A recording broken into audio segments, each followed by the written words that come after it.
Tata, সাবধানে থাইকো। Tata, সাবধানে যেও। সাদা শার্ট কালো প্যান্ট, এখন তো সময় মজা নেওয়ার।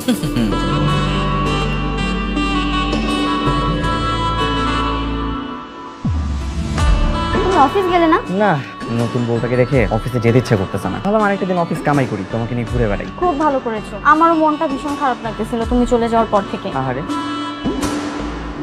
এমন করতেছো কেন তুমি? আচ্ছা শোনো না, এখন থেকে রোজ অফিসে যাওয়ার আগে বা পরে আমাকে এরকম ঘুরতে নিয়ে বের হবা। অবশ্যই। আমার যে কি শান্তি লাগতেছে।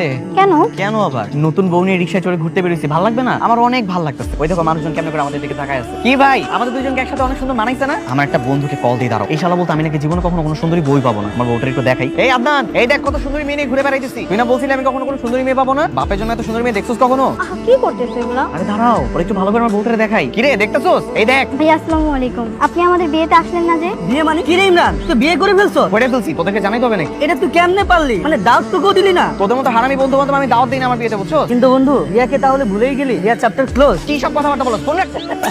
আমাদের বিয়েতে দাওয়াত দাস না, এবার খেলার সামনে। রিয়াটাকে? কি সব বলে না বলে আমি চিনি না। এই মামা থামেন তো, সত্যি করে বলো তো রিয়াটাকে? তুমি না বলছিলে যে তোমার জীবনে আমার আগে কোনো মেয়ে আসে নাই? আসে নাই তো, আমার লাইফে তো তোমার আগে কোনো মেয়ে আসে নাই, তুমিই প্রথম। তাহলে রিয়াটা কোত্থেকে আসলো? আরে বুঝো না, জেলাসি। বন্ধু বান্ধবকে যে দাওয়াত দেই না, ওই জেলাসি ঠেলাই সব উল্টাপাল্টা কথা বলতেছে, আর কিছুই না। তুমিই প্রথম। সত্যি বলতেছো তো? হ্যাঁ, একদম সত্যি। কি ইমরান, তুই আমার বউর সাথে রিকশা কি করো? ভাবলাম সুন্দরী মেয়ে নিয়ে একটু ঘুরতে বের হই, একটু ঘুরে ঘুরে ভাবি, এর জন্য আর কি। মানে তুমি ইমরান? জি ভাবি, না দেবর।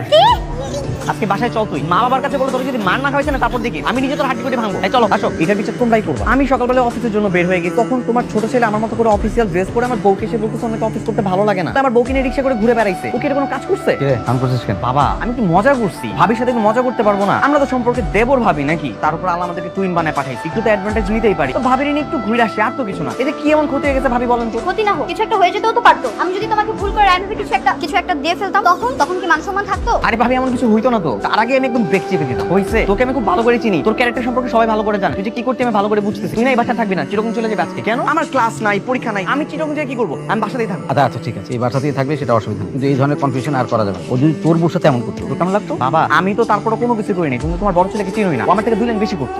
ও যথেষ্ট ভালো ছিল। এই তুই ছোটবেলা থেকে কি শয়তান ছিল আমি জানি না। সব ভুলে গেছিস না? দোকানে বাকি খেয়ে আমার ছেলের নাম দিস। রাস্তায় কাউকে মেয়েটাকে ফাঁসাই দিয়ে আসতি, হ্যাঁ? এখন আবার বড় বড় কথা হচ্ছে, উল্টাপাল্টা কথাবার্তা বলতেছে। আচ্ছা হয়েছে, পুরোনো কথা তুলে লাভ নেই। আর কোনো ধরনের কনফিউশন তুই তৈরি করবি না, ঠিক আছে? যেতে হবে। বাবা এটা কোনো বিচার হইলো? আরে বাবারে, আমি ওকে একটা ফাইনাল ওয়ার্নিং দিয়ে দিই, আর যদি কখনো করে কঠিন শাস্তি হবে, বোঝা গেছে? যা। ওকে।